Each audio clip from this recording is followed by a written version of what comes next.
Getting off any addiction is an arduous business, and Europe's is cheap energy. Higher gas and petrol prices amidst geopolitical instability and danger? Well, can this be solved by a few European windmills? Is Europe in rehab? Is it a case of tough love for us? Join me, Jan Darasz, on how we got here. Russia was a significant supplier of fossil fuels to Europe for decades, with the first flows westward along the Druzhba or Friendship oil pipeline in 1964. 9 years later, it was complemented by a transcontinental gas pipeline. Before Russia invaded Ukraine, it was the largest exporter of oil and natural gas to the European Union. The Nord Stream pipelines epitomize this phenomenon, with Russian gas pumped directly via the Baltic Sea into German homes.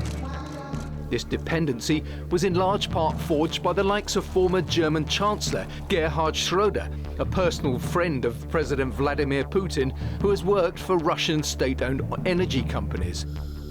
Within months of his invasion of Ukraine, Putin shouldered a weapon few imagined he would dare to wield, and began throttling supplies to Europe in response to support for Ukraine and EU sanctions. The move sparked an energy crisis of record-high gas prices, affecting millions of people and businesses across Europe. Nord Stream 1 and 2 were later destroyed by explosions in September 2022. At the time, these were just two of some 23 pipelines running between Russia and Europe. According to the International Energy Agency, in 2021, Russia supplied 45% of the natural gas imported by European Union states.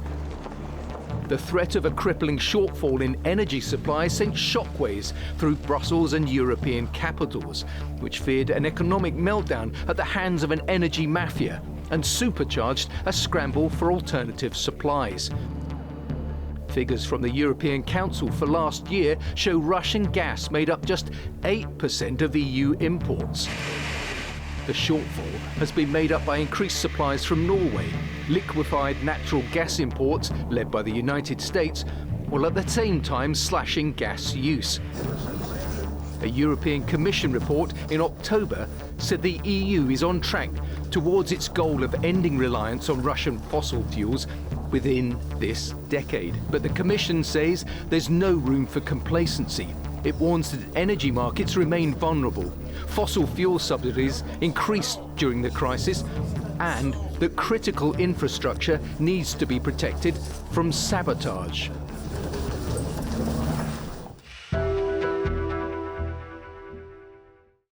I'm delighted to welcome Tymon Pastucha to the programme as our guest tonight.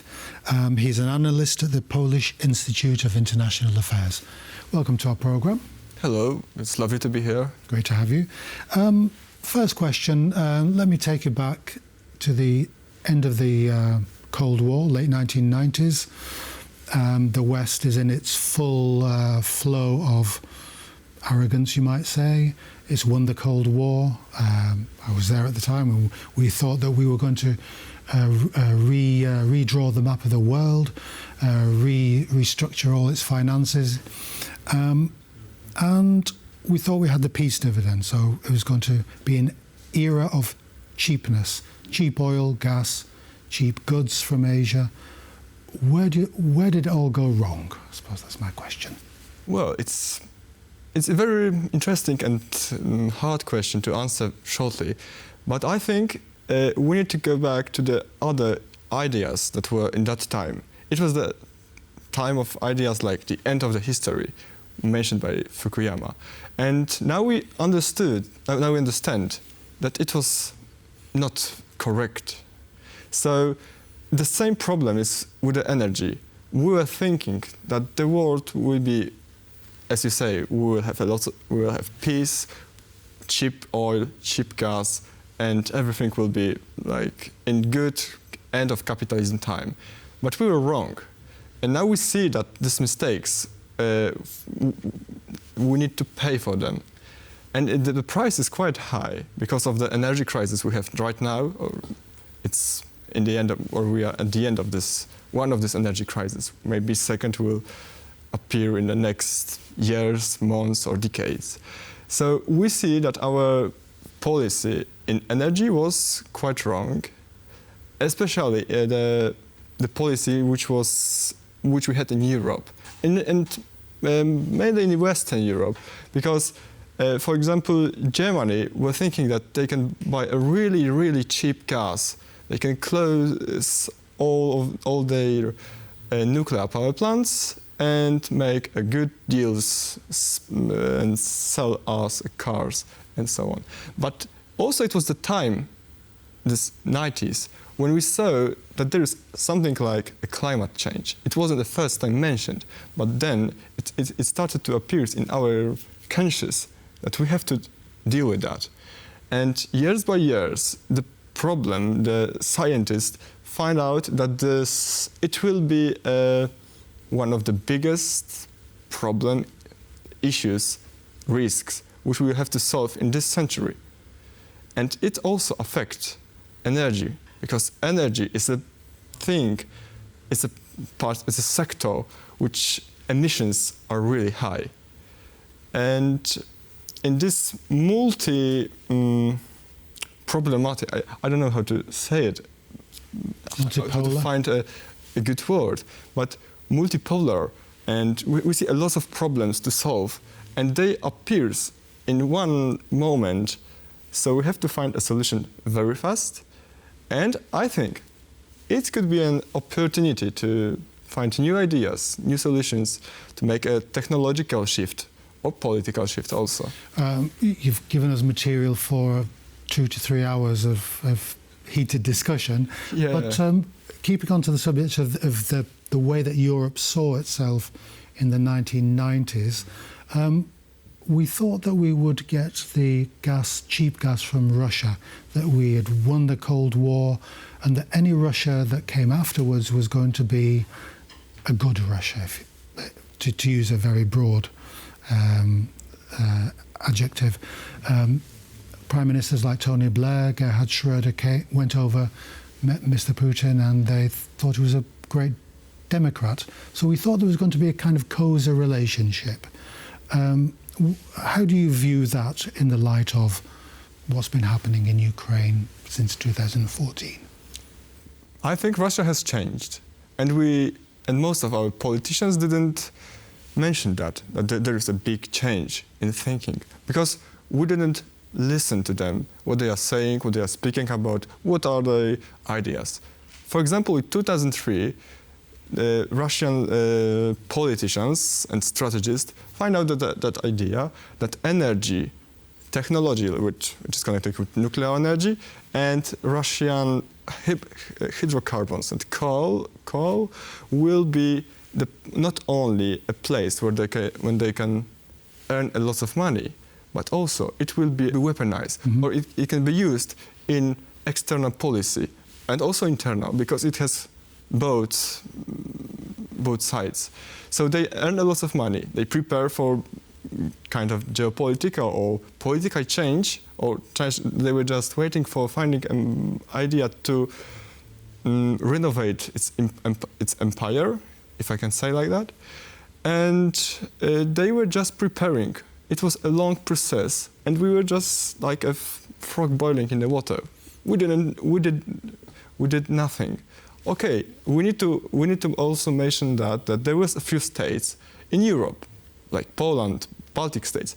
They were saying being addicted to Russian oil and gas is dangerous, yes, because they will use it when they will want it. And we see that nowadays countries like Hungary, states like Hungary, Austria, Slovakia, they have a problem with perspective of cutting or with a ban of Russian gas, which is still floating through Ukraine to the States. How do you account? Was it just a matter of Western naivety, or Western idealism that the world was going to be better? Well, I don't know what they had in mind, but probably it was not only being naive. Sometimes you just want to have you want to earn some money, and it could be the answer. money, to have a cheaper world, like we were making deals like in capitalism, like in free market, yes, but it wasn't like that. The players didn't follow the rules, and Russia was one of those players who changed the rules because they find us an opportunity to make a better deal. Is it a valid criticism of the German policy that the coziness, the closeness between the German elite, the authorities and Russian authorities led to this almost a betrayal of the relationship on the Russian side? Probably, from my perspective, from my view, Germany made a mistake. It's a simple answer, because we see it now.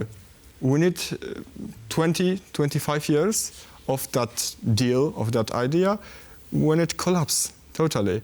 There is no gas from Russia, which is not cheap, and this money which they spent came to the Russian army, for example.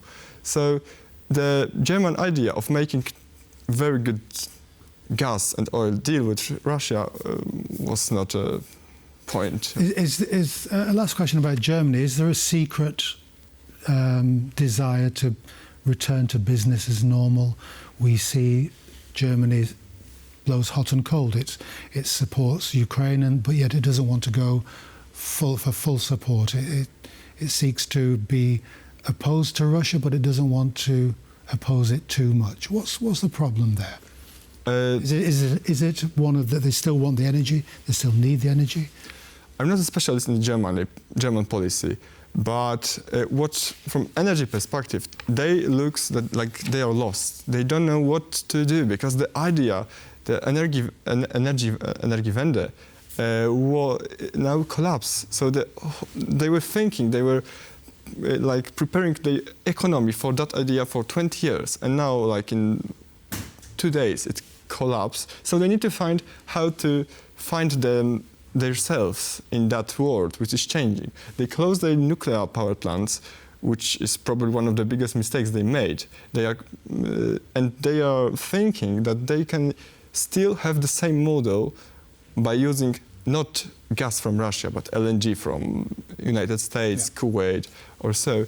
But I think the Germany are waiting for some new solutions, some new change, because I think the way back to the business as usual with Russia is, I hope, closed. Looking forward a bit now towards our energy opportunities, which you mentioned. Do we go back to the old technology of the nuclear power plant? Is that the way forward, or do you see new innovative technologies? We can't surely get all our technology from reusables, wind power, all that stuff. Well, it's not. There's not only one answer. I think to find ourselves in this changing energy policies and changing world is to find few answers, and every of this answer can be correct. I mean, nuclear energy is an important part of our energy supply, but also we need renewables, we also need wind, solar, we need biomethane, we need biogas, and other things where we can produce our energy, because we need energy, and we will need more energy. So there is not bad solution. Okay, there is a bad solutions, which are the fossil fuels, because the emissions. So this is a problem which we need to solve also, but like to go back at the beginning of my answer is when you asked about nuclear energy. I think it's a future, because this technology is changing. We are discovering new opportunities, new technologies, new solutions, and it will become cheaper, more sustainable, and we need to find how to use it, because it's not so easy to make an investment. It's a long term. We need to think. This is the mistake which make Germany. They looked in not so long term. Everything was in short term, short business, But isn't that the problem with the Western system of government? It's all till the next election. It doesn't have a 20, 30-year time frame view on things. Yes, exactly. This is the problem. But we need to agree, like a society, like a state, that there is a few points on where we can agree about that they are right solutions. And one of this is probably a nuclear power. Because if we will agree that we will need this nuclear power for next 20, 60, 100 even years, because what we see in the US, they're using the nuclear power and they are planning to use it for almost 100 years. It's a weapon which we can use against Russia ideas of selling us gas and oil. A final question: Is this the cold shower that we eventually need in Europe? Thinking about the 1970s, when I was a kid, we had the Yom Kippur War and the huge rise in oil prices. Then again, late 1970s, this weaponizing of the world's energy. That we can come to the conclusion that we need to do something, but we're always going to be at the mercy of the world market, aren't we? The war, energy shortages, all that stuff. We can't really get away from that, can we? In the short term, I think no. But in the long term, we can find the solutions. And now we have an opportunity. Like this warm, cold shower is a time when we can think what we should do to have a better energy, to have a clean energy and more sustainable world.